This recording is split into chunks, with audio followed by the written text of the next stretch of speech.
This is Omar Ahmed for IFL TV, proudly sponsored by Everlast. With me today is Gareth Davies. We've got a mad schedule coming up from now till the end of this year, really. It's non-stop for guys like you and me, which is obviously good, Gareth. A lot to look forward to. How's life? Life's good, thank you. Like you say, boxing's back in full force. Amazing few weeks of events, obviously with the heavyweights. Anthony Joshua's lost, Tyson Fury's win in his trilogy fight, the machinations in the division. I know you'll ask me about Shakur Stevenson shortly against Jamel Herring at the weekend. You know, what's going on with Dillian Whyte, and then a ton of women's fights, Savannah Marshall and Claressa Shields getting near. I just interviewed Claressa. She's really grown amazingly in the last 10 years. She was a surly 16-year-old when I first met her, and she won her Olympic gold medal in London. Still had a lot of things she was growing up and getting over in her life. She's blossomed into an amazing personality, the GWOAT, of course, the greatest woman of all time. Shame that Josh Taylor and Jack Catterall was cancelled, but I think that's a scheduling issue. So we're going to get that probably in I think it's early February next year, February 26th. Yeah, February 26th. Yeah, thank you. Which is a good time for a big event up there. I think it'll be pay-per-view. And then, you know, like you say, there's all these other events coming up. You've got a Zach Parker event. You've got a Boxer event on the same night. You've got Chris Eubank Jr. and Liam Williams and Savannah and Claressa Shields on the same card in Birmingham. I think that's December the 11th from memory. It's just, it goes on and on and on now every single weekend. And I think you're away every week, aren't you? Pretty much, apart from the ones in London, which is a few shows in London. But Gareth, Jake Paul, Tommy Fury, looking forward to that one. You're going to be at that one, aren't you? Well, it's not announced yet, but I think from what Frank's saying, it's close. So, yeah, it's close. Gareth, let's talk about what we were supposed to be talking about, Dillian Whyte v Otto Wallin this Saturday night. Let's talk about what has happened last week. A lot of suggestions from the boxing public that perhaps there wasn't an injury and it was a convenient time to pull out. That's what people are saying. What are your thoughts on that matter and that suggestion? Well, boxers get injured all the time, and he's clearly got an injury. You know, and they've decided that it's serious enough not to go into a fight with Otto Wallin, a dangerous 6'5", 6'6" southpaw who's already given Tyson Fury a difficult time over 12 rounds, and not to go into that fight not fully fit. And that makes absolute sense to me. I don't think they're faking an injury. There's an injury there. Boxers go into fights with injuries all the time. But given the jeopardy of what he's done over that 3-year period where he's waited for a WBC world title fight and then seen Fury and Wilder fight 3 times over that belt and been up there as number 1 or interim in all that period, fought 4 times himself and lost the interim title to Povetkin, and then Alexander Povetkin, then won it back. He's a real survivor, Dillian Whyte, in that way. But I think when they probably looked at it in the cold light of day, you don't know if Otto Wallin's going to be rescheduled now. I doubt whether it will, in my view. I think if the WBC mandate Tyson Fury defends the title because he doesn't do a unification with Usyk, they had 30 days, didn't they? Yeah. I doubt very much whether that's going to happen. Eddie Hearn kind of coming out last week and speaking to either yourself or Coogan on IFL, I think it was, and saying, look, it looks likely it's Fury next. That means he's not going to step aside with Joshua. Joshua's taking that fight. We know Joshua's on the road. I know we're going to talk about that. So I think we will get Fury against Dillian Whyte for the WBC title.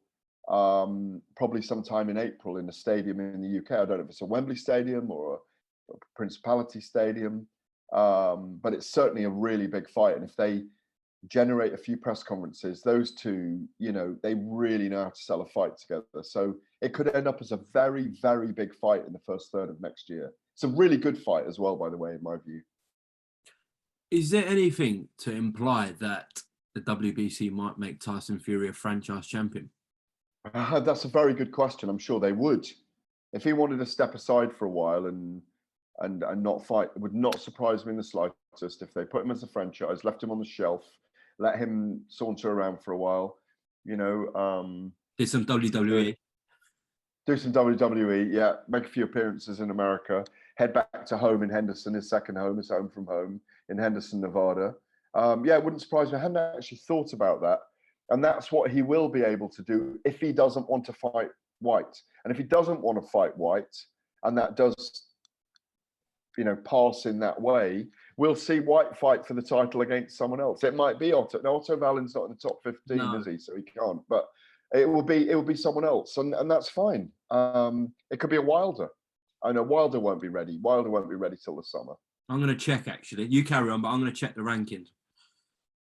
No, that's what I'm saying. That if Tyson Fury thinks he's done, when they allow these champions to do this, a champion in sitting, a champion in waiting, if you like, can come back at any time. I think it's over the next several years they can come back and still challenge for the belt.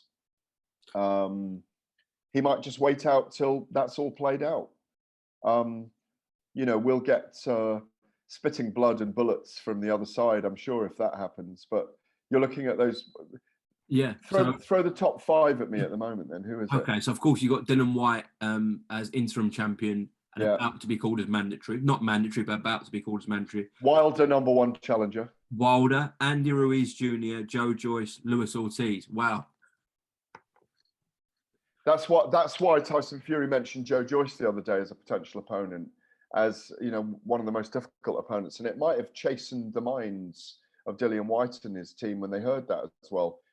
Joe Joyce against Dillian Whyte is a fantastic fight as well, by the way. I'm sure that's a fight. If Hearn and Warren got together, they could make that one. It's a brilliant fight in the UK as well. But realistically, with Joe's position as #1 with the WBO, I don't think they're going to look for another route with Joe. Is that fair? Well, if Joe got a world title fight suddenly, if it was upgraded to full WBC title with Tyson Fury in recess, then I think he would take it. I think he'd fancy a fight with Dillian Whyte. He's got an incredible chin. He plunders opponents. He's bullish, isn't he? He motors them down the Juggernaut. The Juggernaut against the Body Snatcher, massive fight. Sells out the O2 like that, and that's a box office fight, no question about it. Okay, so your gut feeling is that though in March, April time, we're going to be in Cardiff or Wembley to see Fury v Whyte in a mandatory fight. Yeah, or a stadium with a roof.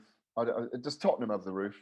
No, I don't believe it doesn't. No, it has to be at that time of year. I mean, remember the big risk when they fought Vladimir Klitschko and Anthony Joshua in 2017. That was April time.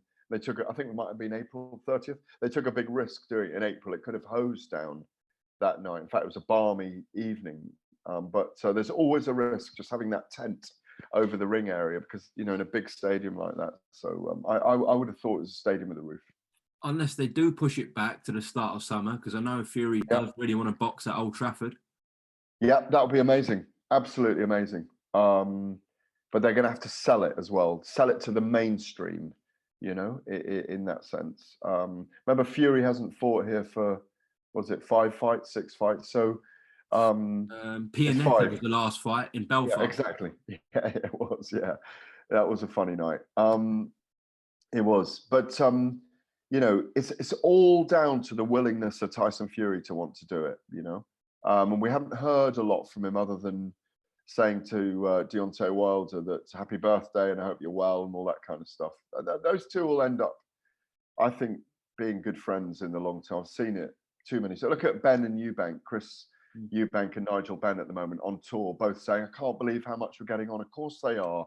They're grandfathers now. They've grown up. They're sharing memories that happened 25 years ago plus. And time heals all those wounds and scars and enmities and rivalries. And you look back and you think, wow, look at us ferocious young people. It's brilliant to see. I'm hosting a couple of those, I think, in November, a couple of nights, maybe one in Birmingham, one in Northampton. But I need to speak to Spencer of Gold Star, the organizer, but really looking forward to doing that if I do get the genuine invite to come and do it for a couple of nights. Because those two together, I mean, personalities, lifestyles, what they've gone through, both their sons are just really coming up to the top level. It's fantastic, absolutely fantastic. Who would have thought at the same time, Ben and Eubank and Froch and Groves would be both doing their own tours together? Yeah, yeah. Well, it's great to see Carl and George together. I was at an event at Wembley with them recently. They were both working for Sky and sitting together in the seat. You wouldn't have seen that 3-4 years ago. I remember trying to get Carl to pick a fight with George in the media room in Vegas to get the trilogy fight on. He said, "Shall I? Shall I?" Yeah, go and do it. And I remember saying to George, if Carl had come over that day and started pushing and shoving, they would definitely have had a trilogy fight. It was so funny.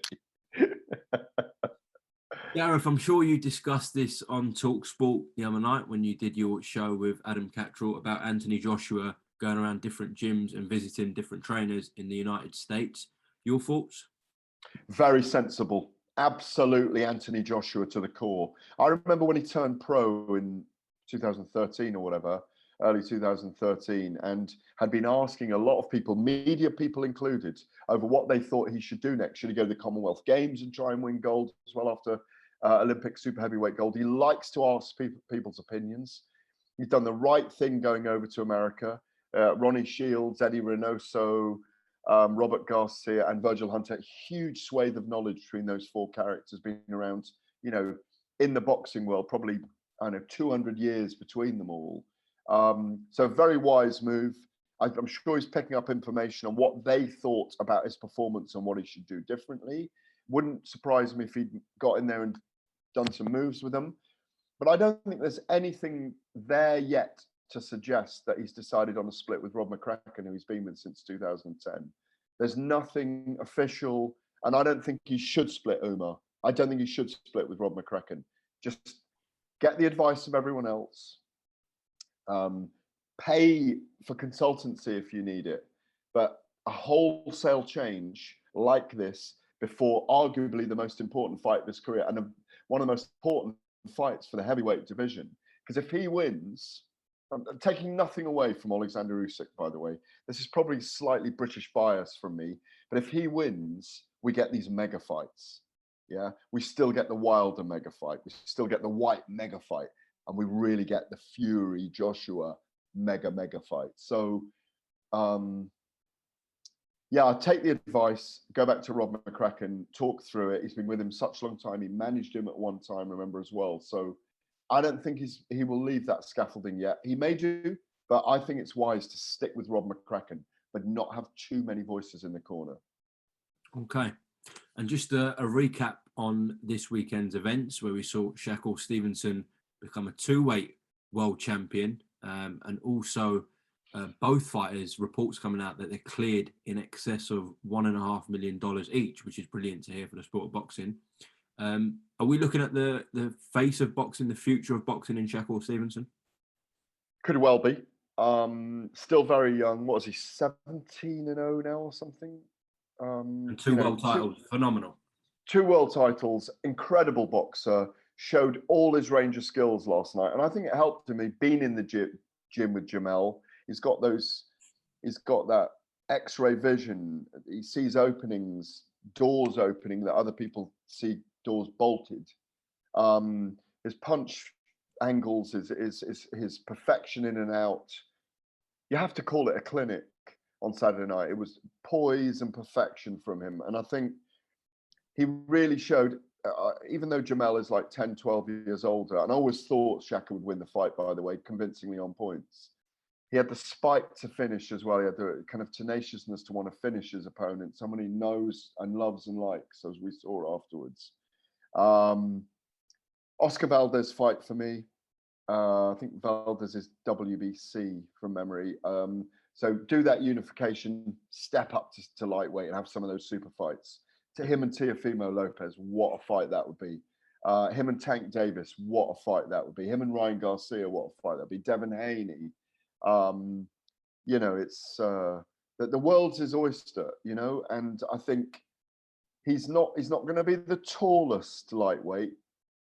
I think it's his limit as well. What is he, 23, 24? Yeah. Still very young. So over the next 3 or 4 years, and maybe not even that long, he could go to pound for pound number one. If he can defeat the very best in that lightweight division, I think he'll be very close to to being pound for pound number one. I think he's on the way there. He's got all the skills to pay those bills. Yeah, I think from 130 to 140 in America specifically, very exciting times to be in them 3 weight categories at 130, 135, 140. Very promising future for American boxing. Gareth, thank you very much for your time tonight. I will see you this week at the Matchroom Fight Week. Indeed. Yeah, looking forward to seeing you. All right. We'll have another catch up there on Thursday or Friday. All right. All the best. Lovely. Cheers, buddy. Great to see you.